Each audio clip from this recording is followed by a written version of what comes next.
आप सभी को मेरी नमस्ते और जय हिंद। मेरा नाम आभास सैनी है और वर्बल मैथ आभास सैनी में आप सभी का स्वागत है। जैसे कि आप लोग जानते हैं कि सीपीओ का एग्जाम चल रहा है, तो उसमें कुछ खास मैथ्स आ नहीं रही है, ठीक है। लेकिन एक पर्टिकुलर टाइप जो काफ़ी बच्चों ने रिक्वेस्ट करी है और भेजा है कि इस टाइप का सवाल आ रहा है, ये करा दो। कुछ भी नहीं है, आप मैंने डायरेक्ट तो नहीं लिया, लेकिन हाँ, जो उस टाइप के 2-3 क्वेश्चन डाल दिए। अब कई बच्चों ने कॉपी में लिख के भेजे थे कि a प्लस बी आपको 90 दे रखा है और ये निकालना है। जब भी ये दे रखा होता है तो दो तरीके हैं, या तो आप वही 30-60 पुट करके सॉल्व कर लो, कोई भी क्वेश्चन 30, ए को 30 इसको 60 ले लो, सॉल्व हो जाएगा। लेकिन जितनी देर में आप 30-60 सॉल्व करोगे, चारों की वैल्यू निकालोगे, फिर ये सॉल्व करोगे, उतनी देर में आप सॉल्व कर सकते हो इसको। जैसे फॉर एग्जाम्पल, अगर ए बी 90 है ट्रेडिशनली, मैं कह सकता हूं कि इसको मैं क्या लिख सकता हूं, 90 माइनस ए, तो कॉस स्क्वायर और साइन स्क्वायर हो जाएगा, यानी ये पोर्शन तो 1 हो गया। आपने बोल दिया ठीक है 1 है, इन दोनों को जोड़ के 1 लिख दिया। और अगर इसको भी लिख देता हूं 90, यानी कि कॉट ए अपॉन 10 ए, तो इसको आप कॉट स्क्वायर ए कह सकते हो। तो 1 plus cot square A equals to कितना होता है, कॉस एक्स स्क्वायर ए। ये आंसर है, सीधा कर सकते हैं हम, यानी कि कुछ भी नहीं है इसमें। ये कोई सवाल कराने लायक थोड़ी ना होते हैं, बट हाँ थोड़ी तसल्ली हो जाती है बच्चों को कि अच्छा इस टाइप का अब हम कर लेंगे, कॉन्फिडेंस आ जाता है एक। अब जैसे ये सवाल है, हर एक चीज ए या बी की फॉर्म में लिख देते हैं, ठीक है। मान लीजिए मैं सब ए की फॉर्म में लिख देता हूं, तो ये आपका आ गया 10, और इसको 90 माइनस ए करूंगा तो ये कट गया, 1 आ गया, ठीक है। ये भी कट गया क्योंकि कट जाएगा पूरा, सेक की जगह कॉसेक, तो 90 माइनस ए करोगे, ये भी कट गया, 1 आ गया। तो ये 1 है, ये 1 है, 1 प्लस इसको पुट करोगे 10 स्क्वायर ए, और इसको पुट करोगे फिर से 1 तो करोगे, तो 10 स्क्वायर ए आंसर है। 10 स्क्वायर ए नहीं दिख रहा तो बी की फॉर्म में आंसर होगा, यानी 90 माइनस, यानी कि कॉट स्क्वायर ए, कॉट स्क्वायर बी, 90 माइनस, यानी कि या तो 10 स्क्वायर ए आंसर होता या कॉट स्क्वायर बी आंसर है। इसमें कुछ नहीं करना था, आप 30-60 पुट करके भी कर सकते हो, ये आंसर है भाई। अगर 90 है तो मतलब मैं इसको ऐसे कह सकता हूं, अगर एक्सप्लेनेशन समझनी है तो इसको लिख सकते हो 10 90 माइनस ए, तो ये कितना हो जाएगा, कॉट ए। कॉट ए को कैसे लिख सकते हो, 1/10 ए, ये पूरा कट गया तो 1 आ गया ना, यानी ये भी 1 है, ये भी 1 है। इसकी जगह आप पुट करोगे, जैसे अगर मान लो इसकी जगह बी की जगह ए पुट कर रहा हूं, तो कॉस स्क्वायर ए आ गया, यानी ऊपर और डिनोमिनेटर सेम है, तो ये भी 1 है, तो 1, और ये सेम आ गया 10 स्क्वायर ए, तो 10 स्क्वायर ए आंसर है, या फिर ए की जगह 90 माइनस पुट कर दो, 90 माइनस बी पुट कर दो। अब ये वाला देखिए, जैसे आपने बोला अगर इसको भी देखें तो इसको मैं लिख सकता हूं, इसको लिख देता हूं, यानी मैं लिख दिया कॉस ए इतना, और ये सेक यानी कि 1 आ गया। फिर से देखो, क्योंकि ये सेक ए आ गया तो सेक से कट गया, यानी 1, और इधर पुट करोगे तो 1 माइनस कॉस स्क्वायर ए, या तो 1 minus cos square A answer है, या साइन स्क्वायर ए आंसर है। अब ये सवाल अगर पूछ रहे हैं और बच्चे ये वाले डाउट्स पूछ रहे हैं, इसका मतलब ये आपको आदत है हर चीज वैल्यू पुटिंग से करने की, और आप बेसिक चीजें नहीं जानते। यानी अगर मैं कॉसेक 90 माइनस ए लिख रहा हूं, तो मैं इसको सेक ए लिख सकता हूं, और आपको मालूम है कि कॉस ए इंटू सेक ए कितना होता है, 1 होता है, इसलिए ये 1 आ गया था। और इधर लिखोगे तो इसको 90 यानी कि कॉस ए ही आ जाएगा, कैसे, 90 माइनस ए लिखोगे तो sign 90 minus A cos A, यानी कि ये आंसर है, ठीक है। अब आए हैं तो कुछ अच्छा करा के जाएंगे, ठीक है। मान लीजिए अब आया हूं तो मैं कुछ अच्छा करा के जाऊंगा। मान लीजिए ये एक आपका सर्कल है, ठीक है। अगर हमने देखा एक साइक्लिक कोऑर्डिनेटर, ठीक है, इसका नाम दे दिया मैंने ए बी सी डी। तो आप Ptolemy theorem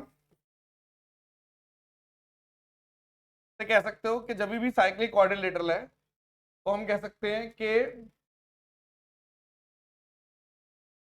product of diagonals यानी A C into B D की जो वैल्यू आएगी sum of product of opposite side, यानी कि A B into C D plus A D into B सी।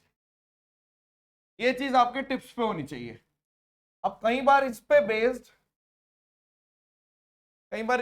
एक question भी आ जाता है, इसे टॉलमी थ्योरम बोलते हैं, ठीक है। इस पे बेस्ड एक क्वेश्चन भी आ जाता है जिसके अंदर आपको क्या बोला जाता है कि जैसे ये वाली चीज है और आपको बोलेंगे कि एक इक्विलेटरल ट्रायंगल दे देंगे, मतलब कि इनमें से तीन चीजें कट जाएंगी। जैसे मान लीजिए आपने बोल दिया ये वाला, ठीक है, जैसे मान लो ये वाला ट्रायंगल इक्विलेटरल है, मान लो ये इसके, तो आप बोलोगे कि अगर ऐसी बात है तो मैं बीडी से सीडी और बीसी काट सकता हूं। यानी उस केस में मान लीजिए if BDC is equilateral triangle, तो उस केस में जो AC की वैल्यू निकलेगी वो कितनी निकलेगी, AB प्लस AD, ये निकल जाएगी। इस टाइप का क्वेश्चन आ जाता है कई बारी। देखो जो मैं बता रहा हूँ टिप्स पे आना चाहिए आपके बिल्कुल। और भी चीजें होती हैं साइक्लिक कोऑर्डिनेटर में अगर पूछा जाए तो, जैसे मान लीजिए अगर आपने ये एक कोऑर्डिनेटर बना दिया और इसका नाम दे दिया A B C D और इसका नाम दे दिया P, ये सेंटर नहीं है, तो एक कंसेप्ट होता है जिसे बोलते हैं आजू बाजू कंसेप्ट। आजू बाजू कंसेप्ट कहता है कि अगर बीपी और पीडी का रेशियो निकालना है या एपी और पीसी का रेशियो निकालना है तो आजू बाजू कंसेप्ट से निकाल दो। यानी आपने बोल दिया बीपी, यानी ये आ गया A B into B C, और पीडी की बात कर रहे हैं तो ये आ गया A D into C D. और अगर एपी पूछा है तो आपको बोला जाएगा A B into A D, और अगर ये एपी था A B into A D, और अगर आपसे पूछा पीसी तो B C into.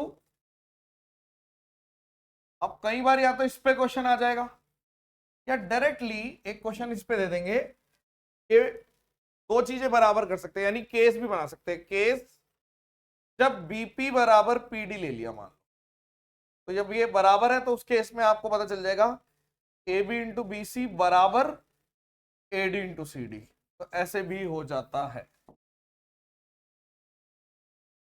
Cyclic coordinator में एक चीज आप ऐसे भी कह सकते हो, जैसे अगर ये आपका एक सर्कल है, ठीक है, तो मैं इसमें ये भी कह सकता हूं कि R बराबर डेल बाय एस, यानी R का मतलब है रेडियस ऑफ सर्कल, ठीक है। अब अगर हम ध्यान से देखें, अगर मैंने ये लिख दिया, ठीक है,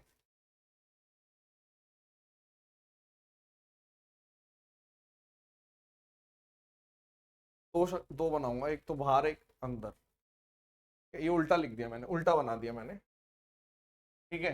एक होता है जैसे ये सर्कल है और इसके बाहर ऐसे, ठीक है, अगर ये चीज मेरे से पूछ ली तो मैं कह सकता हूं अब ये इन रेडियस है, ठीक है, तो R बराबर जैसे हम इसमें करते हैं ना सर्कल में, R बराबर डेल बाय एस, सिमिलरली आप इसमें भी कह सकते हो कि R बराबर डेल बाय एस, यानी R बराबर इसकी इन रेडियस, यानी ये किसी भी पॉलीगन में लगेगी किसी भी, और डेल बराबर एरिया ऑफ क्वाड्रिलेटरल, कि ये अलग है, ये अभी इस पे आऊंगा। और एस बराबर सेमी पेरीमीटर ऑफ क्वाड्रिलेटरल। ठीक है, अब इस केस में अगर हम बात करें इस शेप से रिलेटेड, इसको तो छोड़ दो, इस शेप से रिलेटेड और भी आउटपुट होते हैं। जैसे अगर ए बी सी डी लिखा हुआ है तो ए बी और सी डी का जोड़ इसके और इसके बराबर, यानी कि बी सी और ए डी के बराबर, ये भी होता है। ठीक है, तो बस यही बताना था। ठीक है, मेन चीज मैं इसी के लिए आया था दिन में, अभी क्लास के बीच में एक क्लास ले रहा था मैं, क्लास खत्म होते ही। ठीक है, और शाम को और बनाऊंगा class. Thank you so much, session dismiss, bye.